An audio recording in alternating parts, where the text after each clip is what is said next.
Hello everyone, this is Husker Eurocat welcoming you back to Madden 20 for the PC and the New York Jets franchise. This week we have a Sunday night broadcast from CenturyLink Field here in Seattle as the Jets take on the Seahawks. The Hawks' Nest has always been a difficult place to play in, but the Jets, although the defense is playing some superb football, the offense is struggling behind the sporadic play of Sam Darnell. From week to week, you never know if he's going to be on his game or not. Tonight has to be an on night for him if the Jets are going to leave CenturyLink with a win. Jameson Crowder is looking to have a breakout game tonight, so Darnold has to be mindful of feeding him the ball if he can. The Seahawk defense, led by Bobby Wagner, is not going to make that an easy task. If he has the breakout game like he wants, he's going to have to earn it. Both teams have returned to the field, so let's join them as the Jets try to ground the high-flying Seahawks here on the Football Freaks Sports Network. The Seahawks have the ball first on a wet field here at CenturyLink. From their own 26, the ball is given to Jordan Howard. He's tackled at the line of scrimmage by Leonard Williams. Second down, again, Howard gets the ball and is hammered by Jamal Adams. 3rd and 9, and over the middle is complete to Tyler Croft. He has the first down out to the 38, but he is getting up slow. Jordan Howard gets the handoff and is through the middle. He's out in the open being chased by Brian Poole all the way into the end zone. Touchdown Seattle, only on the 4th play from scrimmage. What a way to start the football game. The Jets completely out of sync on that play, and Howard didn't even get touched on that play, and that makes the score 7-0 Seattle. Can the Jets react? And Bell gets tackled in the backfield. A 5-yard loss. Eric Berry on the stop. Darnold back to pass on 2nd and 15. Takes all day, finally lets it fly, and it's almost intercepted. Eric Berry playing deep back on that one. And on 3rd down, Darnold goes across the middle to Jameson Crowder, and he does not make the grab. After a Seattle 3 and out, now at the 28-yard line. The Jets have it again. Darnold goes across the middle, and that one's complete to Jameson Crowder. A 9-yard pickup, and Bell goes up the middle and out to the 45-yard line. He goes for the first down. Richard Rodgers catches that one underneath, and he picks up 5 on the play, bringing up 3rd and 5. Darnold back to pass, throws long, and it's dropped once again by Crowder. That, I do have to say, would have been a spectacular catch if he would have made that one.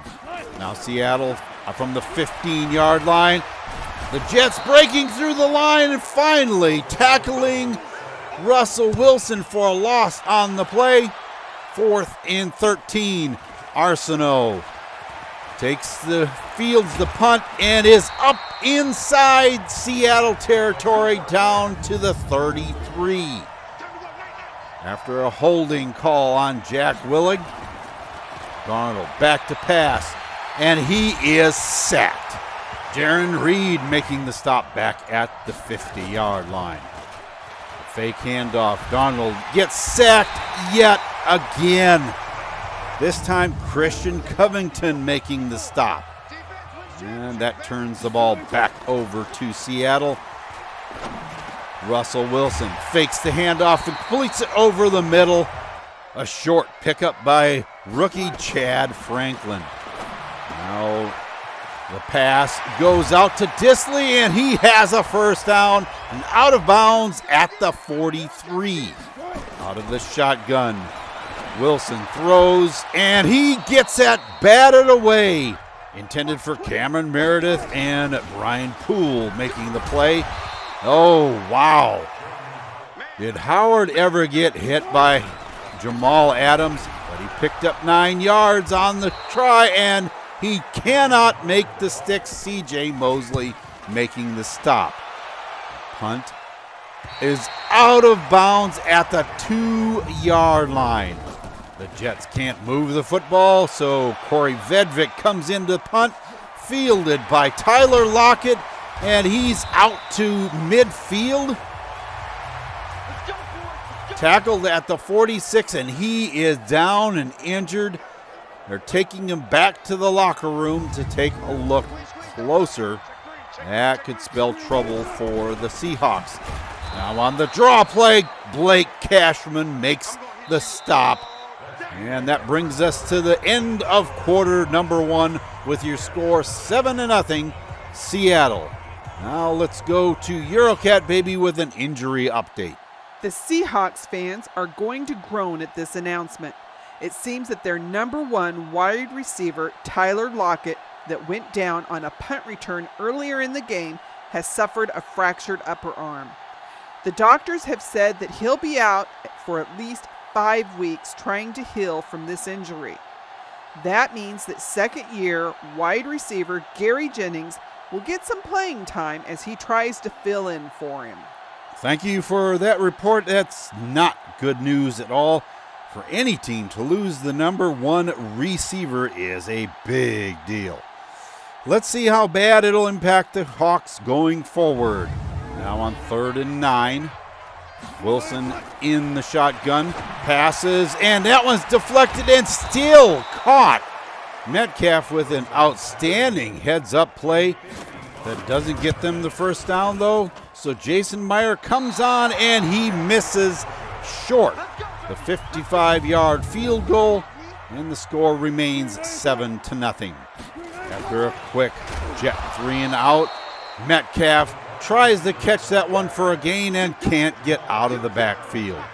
That makes for Adams' 30th tackle on the season.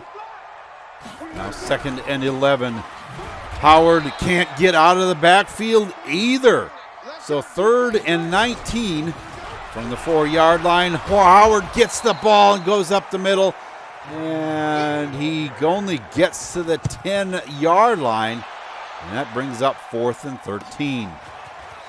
Arsenault makes a cut. Oh, that was pretty. And he's down to the 40-yard line inside the Seahawk territory. Darnell back to pass. The protection holding up well. Lets it go. And Jamison Crowder makes the grab. And it's tackled at the 21. Only his second catch for 29 yards. He has a ways to go if he's going to make that superstar development. And Jakeem Grant makes the grab and fumbles the football. Recovered by Shaquille Griffin at the 6-yard line, but it is now Seattle football going the other way.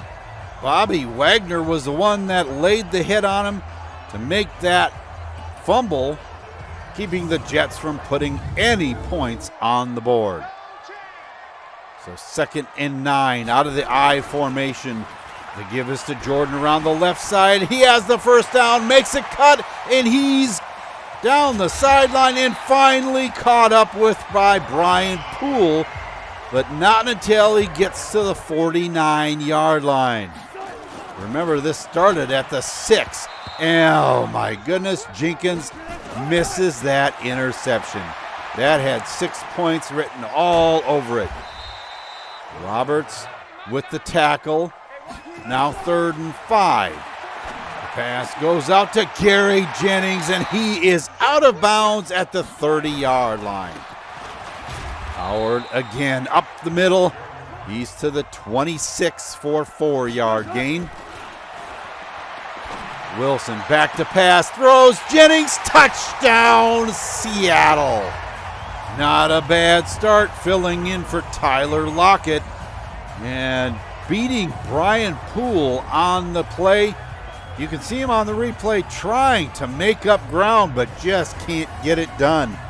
He makes the grab and into the end zone for the touchdown. The first of what Mr. Jennings hopes is a long career. They're highlighted on the pylon cam. The Jets are now down 14-0 in CenturyLink, and this is going to be a hard road to come back on. The pass complete to Jamison Crowder over the middle. 3rd and 10 now. Darnell throws over the middle to Quincy Enunwa. First down at the 39. On 2nd and 10, Crowder again makes the grab down at the 20-yard line. Now the pass over the middle goes off the helmet of Jakeem Grant and goes incomplete. Now 3rd and 7. The grab is made by Enunwa, and he is down to the 5. Darnold throws into the end zone. Touchdown, Robert Foster. I'm not sure where that drive came from, but it was welcome, that's for sure. New York hasn't been able to do anything all night long. And here at the tail end of the second quarter, they make their first touchdown, and that is pushed to the right. The extra point is no good, and Coach Dale is not a happy camper. 14-6 is your score. Just over 2 minutes left in the first half, and Tyler Croft makes the grab at the 34. And that takes us to the 2-minute warning. Can the Jet defense make the stop? 3rd and 1. The pass goes out to Croft. He has the first down, and more out to the 43. From the shotgun, the throw, complete. Tackled inside Jet territory at the 49. 3rd and 2. That one's caught by Croft again. Tackled inbounds at the 37. Seattle uses a timeout. Darnell back to pass, completes that one to Disley, short and underneath. Another timeout by the Seahawks. Out of the shotgun now on 3rd and 5. Croft makes the grab, but does not make it to the sticks. So that brings up 4th and 1, and Jason Meyer to tack on 3. From 45 yards out, he is true. So the score is 17-6 at halftime. And what else can be said beside this was a challenge for New York? Only 2 yards on the ground means in part that the Jets are relying heavily on the pass to get them down the field. With Sam Darnold not having a spectacular night with his accuracy, it's not hard to see why Seattle has such a big lead going into the break. Can New York turn this around, and how do they get the running game more involved against a strong Seahawk front? Stay with us to find out, because we'll be right back with the second half. Welcome back, everyone, to a soggy CenturyLink Field here in Seattle for further action of the Jets and the Seahawks. The Seahawks have taken advantage of a sluggish Jet offense. We'll have to see if we're in store for the same here in the second half, or will New York be able to make a comeback? The Jets get the ball to start out the second half from their own 25-yard line. Darnold throws complete. Herndon makes the grab and is tackled at the 31. 2nd and 4. Bell is up the middle, and he is just short of the sticks. 3rd and inches. And he has the first. Oh, he fumbled the football. Recovered by Shaquille Griffin again at the 37-yard line, and that puts Seattle in awesome field position, already in field goal range for Jason Meyer. Bobby Wagner once again with the hit that dislodged that ball. Now on 2nd and 12. Howard is stopped in the backfield by Ja'Kai Polite.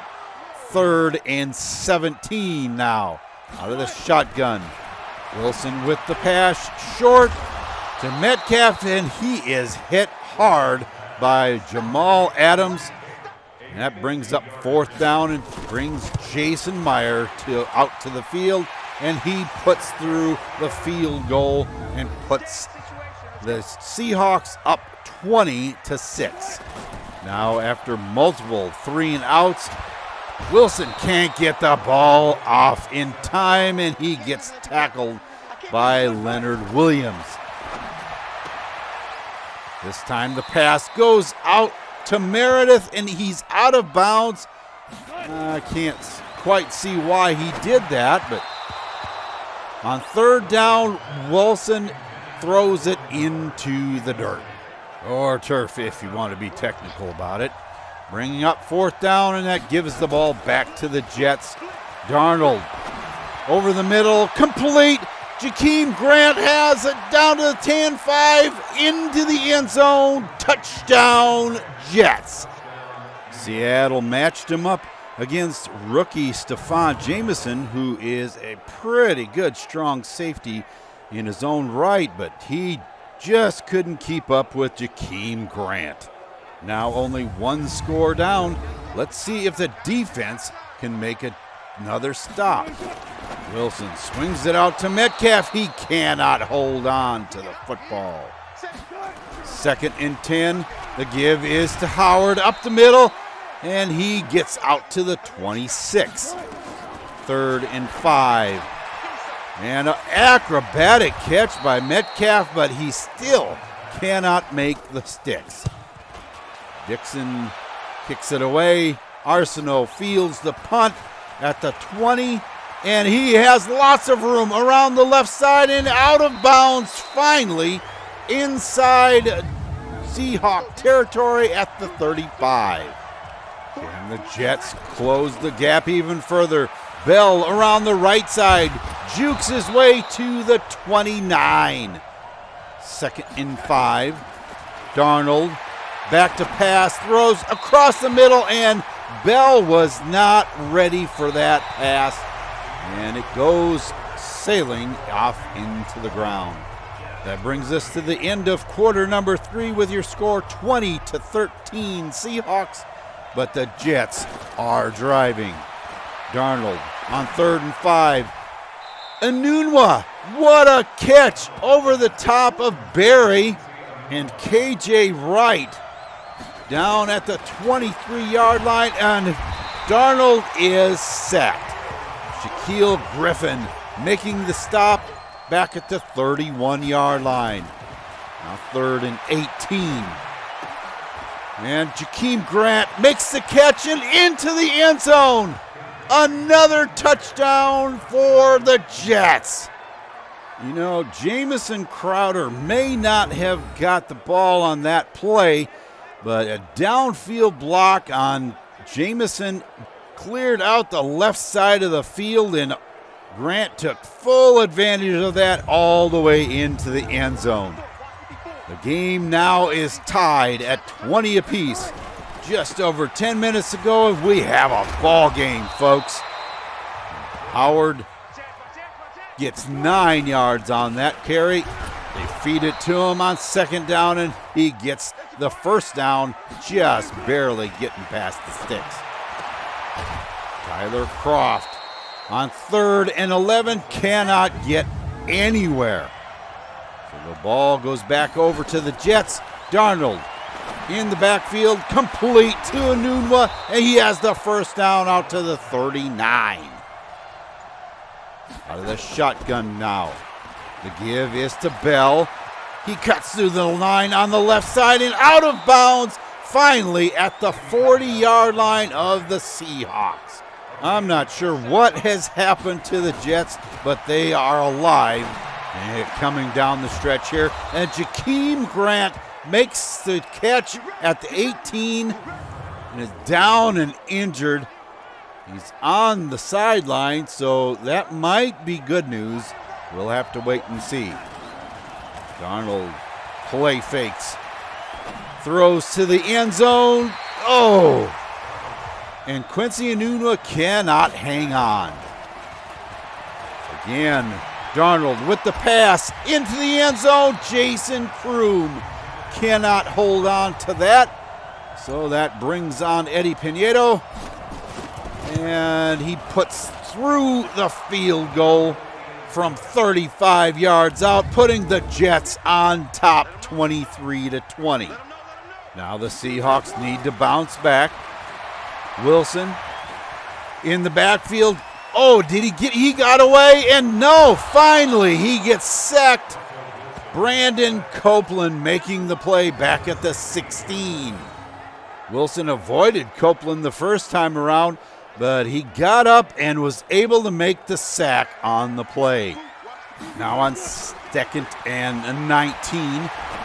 Pass goes out to Sidley, and he is out of bounds with only a yard gain. 3rd and 18, well short. John Ursua making the grab. Punt by Dixon, and it's muffed and almost turned over by Arsenault, but the Jets keep the ball at the 41-yard line. Darnold hands off to Bell, and he's up the middle for an 8-yard pickup. 2nd and 2, and Bell gets caught in the backfield. That brings us to the 2-minute warning, and we have an update from Eurocat Baby. Husker, I found out that Jets wide receiver Jakeem Grant, who got injured just a few minutes ago on that great catch over the middle of the field, strained a pectoral muscle. He's already been back in the game since then and will continue to fight off that injury. The staff said that he's very determined to help the Jets get this victory. Thanks for that report, and that's good to hear since he's had a pretty significant part in the Jet comeback tonight. It would be a shame to see him knocked out of the game, especially with the turnaround that New York has been able to achieve. Now on 3rd and 4. Out of the shotgun, Darnold gives to Bell. He has the first down to the 43 of the Seahawks. And with that, they take a timeout. They only have one more timeout, so this game is just about done. Jamison Crowder down to the 39. Seattle takes its last timeout. 3rd and 6. Darnold passes, and Bell is caught before he makes it to the sticks. So the punt goes inside the 5, and it's down at the 10-yard line. Seattle has to go 90 yards, and that one is knocked away by Darrell Roberts. Jason Meyer needs the 38-yard line? No, I'm sorry, the 42-yard line to make a legitimate field goal attempt, and Wilson is caught in the backfield at the 1-yard line. 3rd and 19, and that one is knocked down at the line of scrimmage. 4th and 19, only 99 yards to go. That one is caught on the perimeter by Jennings, and it's a couple of yards short of the sticks, so the Jets take over, and all they have to do is down the football in the victory formation, and that is your ball game, folks. I can hardly believe what just happened. That was a huge turnaround in the second half. A dominating performance put in by the defense once again, and the offense able to pull itself together enough to put the needed points on the board. A slick ball on a rainy night in Seattle, imagine that, made for some interesting ball handling, especially when it came to holding on to the ball in the passing game. While the running game did improve during the second half, the air attack produced almost 250 yards and helped produce 17 unanswered points that helped the Jets come away with the victory. Sam Darnold is proving to be a mixed bag of talent. He hasn't been very accurate on his passes, leading to a low completion percentage, but doing a pretty good job of not throwing interceptions, and all the while racking up some touchdown throws along the way. Tonight's performance wasn't spectacular by any means, but what a turnaround from what he didn't accomplish in the first half. Bell had a tough time getting things rolling, but the second half was way better than the first. No touchdowns, but he did contribute some first downs in key drives. Jamison Crowder just couldn't make the grabs that he needed in his bid to have a breakout game, but Jakeem Grant, wow, he had a huge night. I think primarily that Seattle was keying on Crowder just a bit more, leaving Grant free on a number of plays that netted big yardage. Only 5 catches in the game, but 159 yards and 2 touchdowns made all the difference in the total on the scoreboard. On defense, our superstar safety Jamal Adams, while not producing any hits hard enough to cause any fumbles on the night, was your tackle leader, with 2 of those coming in the backfield for negative yardage. Darrell Roberts and Blake Cashman had great nights, as well as C.J. Mosley, and I've been waiting to call his name, especially after the big contract that the Jets chose to give him. So outstanding job tonight. Another thing that I've been waiting for is the interior of the offensive line to produce some noteworthy stats. Leonard Williams, with 2.5 sacks on the night, fits that bill. Let's see if that kind of performance can continue, because the havoc in the backfield is just what the Jets need going forward. There were a couple of key upgrades this week, with Leonard Williams being at the top of the list. I guess that 2.5 sacks put him over the edge in XP. Anyway, he gets a power rusher upgrade and is now an 86 overall. Failed breakout player Jamison Crowder gets a deep threat upgrade this week, with boosts to his deep route, release, and catch and traffic attributes, all of which should help if he gets that dev trait boost opportunity again. And lastly, we have Corey Vedvik, that isn't a high overall, getting a power upgrade. He's certainly having a good season with the Jets this year and gets a boost to his accuracy attribute as well with this upgrade. Next up for the Jets is traveling back home to face the San Francisco 49ers in MetLife. The 49ers are having a rough season so far at 3-4 and need to start a winning streak if they plan on being a contender in the NFC West. They have the number 27th ranked offense in the NFL with Jimmy G and the air attack, but they're somewhat slim in the O-line, which may account for their sluggish start to the season. Le'Veon Bell might find it hard running wide on guys like Dee Ford and Solomon Thomas, so the middle might be the answer for this game. One place that Darnold will be avoiding is anywhere near Richard Sherman, because he can take one back the other way in a heartbeat. That will bring an end to another episode of the New York Jets franchise here on the Football Freaks Sports Network. Once again, if you enjoyed this video, leave a like and remember to subscribe and hit that bell for notifications of new videos as they come out. The Jets had an outstanding come-from-behind win on a wet night in Seattle. But can they do better against another NFC West foe when they shift to home field advantage and the 49ers come calling? Darnold has to be careful throwing in the direction of Richard Sherman. Can he avoid that temptation? Will Le'Veon Bell be able to move the football? And more importantly, will the O-line be able to open up some holes for him in the weak spot of the 49er defensive line? To find out, be with us as the Jets try to find some gold themselves when they take on the 49ers in MetLife Stadium. Till then, for Eurocat Baby and the rest of the crew here, this is Husker Eurocat saying so long for now, and have a good day, everyone.